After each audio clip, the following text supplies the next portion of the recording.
Прыжка в длину, Антон Котельников совершил свою вторую попытку.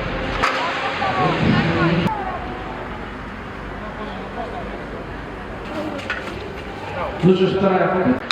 Четвертая дорожка за... Россия.